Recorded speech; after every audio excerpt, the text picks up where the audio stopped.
Hello guys, welcome to the channel. आज हम बात करेंगे बहुत स्पेशल मोटरसाइकिल के बारे में। मुझे ये बहुत स्पेशल है ये मोटरसाइकिल, क्योंकि मैं इतने सारे मोटरसाइकिल्स को ऑलरेडी चला चुका हूँ, बट मुझे ऐसा लगता है कि जिक्सर 250 को रिकग्निशन नहीं मिलता है, क्योंकि ये इंडिया का सबसे अंडररेटेड बाइक है। इसमें आपको मैं बताऊंगा क्यों आपको ये बाइक खरीदना चाहिए, क्या आपको अच्छा लगेगा इस मोटरसाइकिल में। अगर आपने चैनल को सब्सक्राइब नहीं किया दोस्तों, प्लीज़ सब्सक्राइब, क्योंकि इसके जो प्रॉब्लम्स वाले जो मैंने प्रॉब्लम्स फेस किया जिक्सर 250 में, उसका मैं वीडियो अपलोड करने वाला हूँ जल्दी। चलो वीडियो शुरू करते हैं। पहला चीज़ जो मुझे इस मोटरसाइकिल में बहुत स्पेशल लगा वो इसका बिल्ड क्वालिटी। मैं आपको बता रहा हूँ, कहीं पे भी कोई भी पैनल इस मोटरसाइकिल में आपको चीप नहीं लगेगा। आप कहीं पे भी जाओ, कोई भी पैनल देखो, क्योंकि जब मैं मोटरसाइकिल देखने जाता हूँ मैं हमेशा पहले बिल्ड क्वालिटी देखता हूँ, पैनल का क्वालिटी देखता हूँ, ये मेरा हैबिट है। तो जब मैं जिक्सर 250 देखने गया एंड मुझे एक भी ऐसा पैनल नहीं दिखा मोटरसाइकिल में विच फेल्ट चीप। जो फिटिंग है, जो फिट फिनिश और क्वालिटी है, is the best in the segment. Yamaha ने कॉम्प्रोमाइज़ किया उनके सारे मोटरसाइकिल में, आजकल मैं देख रहा हूँ वो चीज़, बट सुजुकी का जो क्वालिटी है वो बहुत ज़्यादा इंप्रूव हुआ है, पहले भी अच्छा था। तो बिल्ड क्वालिटी एक चीज़ है जो आप हमेशा इंप्रेस हो जाओगे जिक्सर से। सो डेफिनेटली ये चीज़ को मैं एक पॉइंट डेफिनेटली दूंगा। नेक्स्ट चीज़ है स्टेबिलिटी। अभी स्टेबिलिटी एक बहुत इंपॉर्टेंट फैक्टर हो जाता है मोटरसाइकिल में, क्योंकि अगर आप एक 250 सीसी का बाइक ले रहे हो तो डेफिनेटली आप टूरिंग करोगे उस पर। तो टूरिंग कर रहे हो तो आप जब हाईवे पे चलाते हो तो किस ट्रिपल डिजिट स्पीड्स में बाइक का कंपोजर कैसा होता है वो बहुत ज़्यादा मैटर होता है। तो उसमें मैं आपको डेफिनेटली बता सकता हूँ Gixxer 250 will not disappoint you.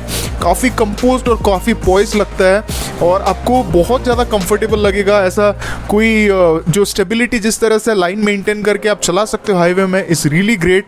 ये रीज़न के लिए मैं इसको बहुत अच्छा टूरिंग बाइक भी मानता हूँ। इस सेगमेंट में one of the best touring bike है ये, क्योंकि काफ़ी कंफर्टेबल भी है and eight the same time बहुत अच्छा स्टेबल भी होता है हाई स्पीड पे। नेक्स्ट चीज़ है रिफाइनमेंट। इसमें बोलने का ज़रूरत नहीं है, क्योंकि जितने भी जापानीज़ मोटरसाइकिल्स हैं उनका रिफाइनमेंट बहुत अच्छा होता है।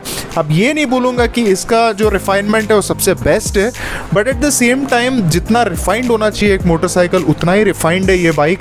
But at the same time आपको हल्के से वाइब्रेशंस फील होते हैं, दैट इज़ नॉट बैड, क्योंकि वो आपको इरिटेटिंग नहीं लगेंगे और वो आपको एक फीडबैक देगा इंजन जिस तरह से आप चलाओगे। एक सिंगल सिलेंडर मोटर में जो वाइब्रेशंस आता है उससे कम है, बट हल्के से जो वाइब्रेशंस है वो ठीक ठाक है, आपको मज़ा आएगा चलाने के लिए। तो मैं एक स्टोरी बोलना चाहता हूँ आपको। एक दिन मैं जब मोटरसाइकिल का रिव्यूज़ कर रहा था, बहुत सारे ऐसे मोटरसाइकिल थे जहाँ पे मुझे रिव्यू करना था, तो वो टाइम पे मैं जब बैक टू बैक चला रहा था बाइक, सो मैं बोर हो गया था, मैं थक गया था। I wanted to go home, I wanted to take the day off. But जब मैं जिक्सर 250 चलाया मैं बहुत इंप्रेस हो गया था। मैं इतना कंटिन्यूसली इतनी देर के लिए चलाया मोटरसाइकिल, क्योंकि मैं I was like really impressed with the bike. Overall जो इंजन है, जो परफॉर्मेंस है, तो ये चीज़ आपको डेफिनेटली नोटिस करोगे आप जब आप इस मोटरसाइकिल को चलाओगे। So this is a great point कि रिफाइनमेंट इस मोटरसाइकिल का बहुत स्पेशल है, काफ़ी स्मूथ है, कहीं पे भी वाइब्रेशंस आपको फील नहीं होता है। और ये सेगमेंट के बाइक्स में I think this is the smoothest motorcycle. हाँ, FZ25 भी काफ़ी स्मूथ है, I think it is slightly more smoother than SF, but at the same time इसका जो इंजन परफॉर्मेंस है वो कोई बाइक बीट नहीं कर सकता है इस सेगमेंट में।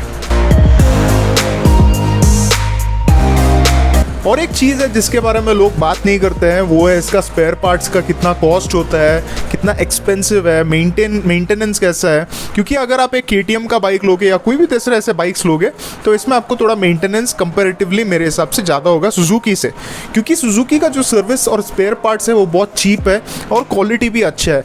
यामाहा से आप कंपेयर करोगे तो यामाहा का थोड़ा स्लाइटली कॉस्टली है सुजुकी से, तो आपको मेंटेनेंस में कभी कोई प्रॉब्लम नहीं आएगा इस मोटरसाइकिल में, क्योंकि the spare parts are cheap और इसका जो सर्विसिंग है वो भी काफ़ी अच्छा है। आपके हर कोने में, ऑलमोस्ट हर कोने में सुजुकी वालों ने अभी सर्विस सेंटर खोल के रखा है, तो आपको सर्विसिंग में कभी इश्यूज़ नहीं आएंगे इस मोटरसाइकिल में। वो एक बहुत अच्छा चीज़ है, क्योंकि आप बाइक खरीद लोगे, बाइक अच्छा है, बट उसके बाद आफ्टर सेल्स और जो एक्सपीरियंस है वो कैसा रहेगा वो भी बहुत इंपॉर्टेंट पॉइंट है। तो उस मामले में I think Gixxer does really well.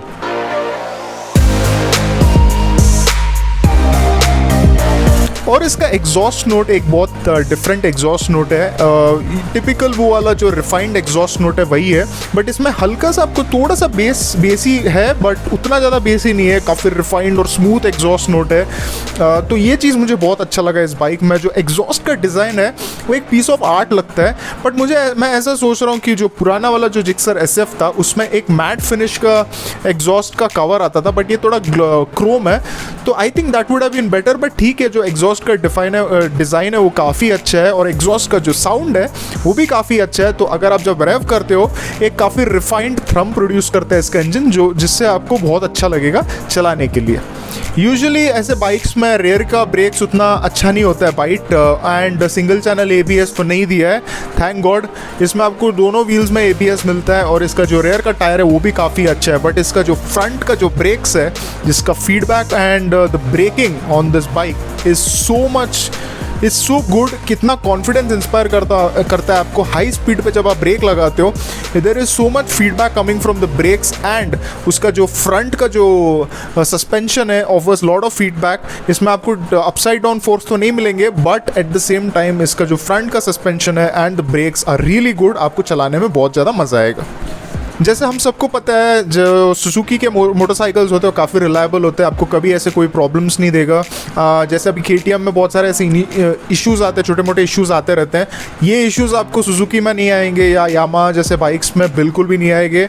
अगर आपने ख़रीद लिया मोटरसाइकिल तो आप देयर इज़ एन एश्योरिटी कि आपको आगे बहुत कम प्रॉब्लम्स आएंगे इस मोटरसाइकिल में, and those will be very minor, जो आप फिक्स कर सकते हो। सो डेफिनेटली रिलायबिलिटी के मामले में I will give this one A plus point.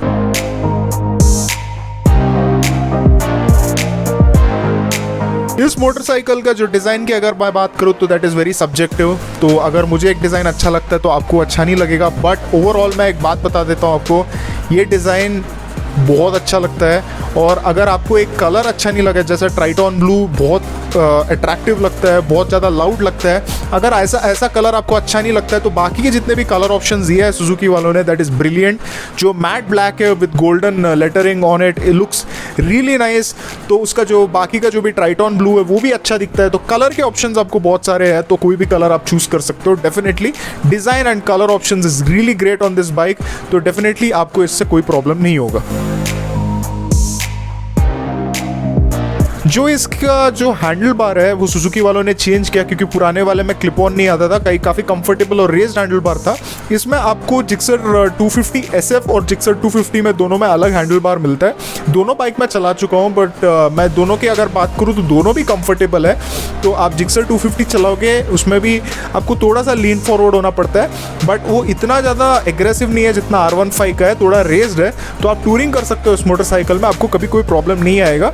तो इसका जो हैंडल बार है वो काफ़ी ज़्यादा फीडबैक प्रोवाइड करता है। आपको हैंडल करते हो मोटरसाइकिल को, आप घाट सेक्शन में चलाते हो, ट्विस्टीज पे चलाते हो, आपको मज़ा आएगा, but at the same time comfortable भी है। तो ये एक परफेक्ट बैलेंस मेंटेन करता है, क्योंकि R15 काफ़ी एग्रेसिव है और जो जिक्सर 250 का नेकेड वर्जन है वो काफ़ी कंफर्टेबल है। उन दोनों के बाइक्स के बीच में आते ही, and it feels really nice to ride as well as tour.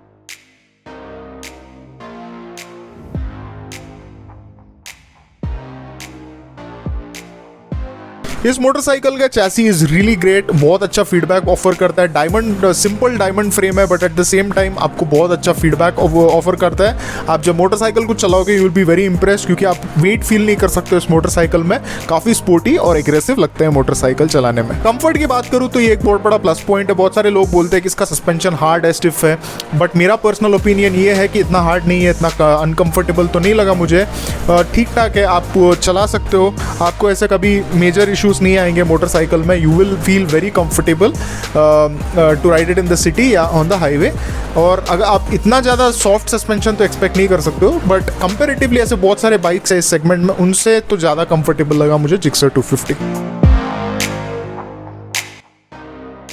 इसका जो टायर का ग्रिप है पीछे का इज़ रियली गुड। यही सेम टायर आपको डोमिनर में भी मिलता है, and it's a 150 section rare tyre, आपको काफ़ी ज़्यादा ग्रिप ऑफर करता है पीछे के टायर। और हाईवे पे या सिटी पे चलाओ आप, ब्रेकिंग में आपको ज़्यादा ग्रिप ऑफर करता है। आप टर्न कर रहे हो हाई स्पीड पे तभी भी आपको अच्छा ग्रिप ऑफर करता है।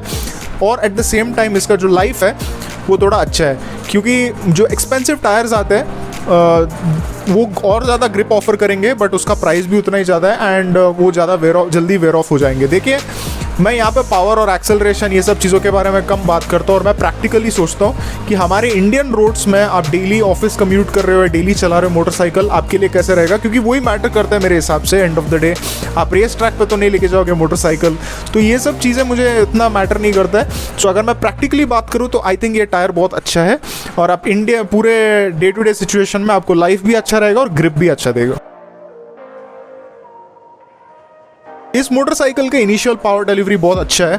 इनफैक्ट R15 में एक प्रॉब्लम होता था कि इसमें इनिशियल पावर नहीं आता था। एंड 250 सीसी बाइक्स की बात करूं मैं तो KTM ड्यूक जो 200 है उसमें आपको इनिशियल पावर अच्छा मिलता है। इसमें उससे थोड़ा कम है, but at the same time इतना कम नहीं है कि आपको मज़ा नहीं आएगा। इसका मिड रेंज और टॉप एंड इज़ फैंटास्टिक। अगर आप सिटी में चला रहे हो तो आराम से चला सकते हो, आप बिगिनर राइडर हो तो आपको ज़्यादा टाइम नहीं लगेगा इसका इंजन समझने के लिए। आप हाई गियर लो स्पीड पे चला सकते हो, और अगर आपको टूरिंग करने का मन है या आप थोड़ा हाई स्पीड पे चलाना चाहते हो तो इसका टॉप एंड और मिड रेंज आपको बहुत ज़्यादा मज़ा आएगा। और इसका जो परफॉर्मेंस है इंजन का is just outstanding. The next thing about this motorcycle is इसका जो कूलिंग है। आई वॉज वेरी इंप्रेस्ड क्योंकि यहाँ पे दिख जाता है कि सिंपल यहाँ पे liquid cooling, hi tech liquid cooling या ऑयल कूलिंग ये सब नहीं दिया है। आप देख सकते हो KTM ड्यूक 200 में हीटिंग के बहुत सारे इश्यूज आए हैं, 250 में भी ऐसे इश्यूज आते हैं, बट इसका जो इंजन का जो कूलिंग है इज जस्ट सुपर्ब। सिंपल सा कूलिंग टेक्निक यूज़ किया है सुजुकी वालों ने और वो पेटेंटेड है। और सुजुकी वालों ने वर्ल्ड का first Suzuki oil cooling system बनाया है, तो उसके बारे में कोई दूसरे वीडियो में मैं आपको बताऊंगा कि how is it different. But इसका ऑयल कूलिंग सिस्टम बहुत अच्छे से काम करता है और यहाँ पे आपको हीटिंग के इश्यूज बिल्कुल भी नहीं आते इस बाइक पे। इस मोटरसाइकिल का प्राइसिंग मुझे काफ़ी अच्छा लगा क्योंकि ये ओवर प्राइस नहीं लगा कोई। आप बाकी मोटरसाइकिल्स देखो कि हाँ इसमें इतना सब हाई फाई चीज़ें नहीं मिलेंगे आपको।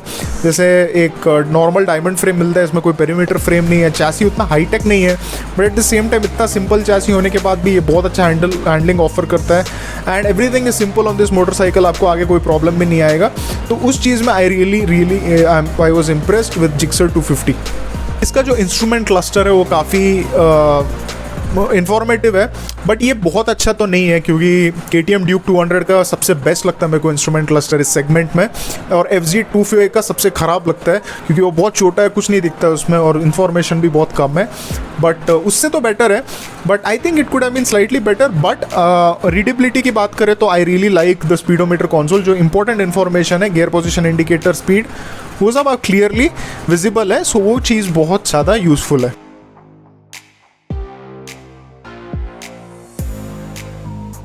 पॉइंट इज द गियरबॉक्स काफ़ी स्मूथ है और इसमें आपको बहुत अच्छा शिफ्ट्स भी, पॉजिटिव फीडबैक मिलता है गियरबॉक्स से। पुराने वाले गियर जिक्सर से थोड़ा इंप्रूव किया है गियरबॉक्स क्योंकि उसका गियरबॉक्स इतना खास नहीं था, थोड़ा प्रॉब्लम आता था, थोड़ा हार्ड था, बट इसमें बहुत स्मूथ और अच्छा लगा मुझे इसका गियरबॉक्स। सो डेफिनेटली आपको मैं एक बात बता देता हूँ, इतने सारे प्रोज है बट इसमें कॉन्स कैसे निकालूँ मैं, डेफिनेटली मुझे पता है, मैंने बहुत सारे इश्यूज भी फेस किए इस मोटरसाइकिल में जो आपको मैं बताऊंगा नेक्स्ट वीडियो में। बट उसके लिए आपको सब्सक्राइब करना पड़ेगा और वो बेल आइकॉन पे क्लिक करना पड़ेगा। Till then guys, drive safe, take care and bye bye.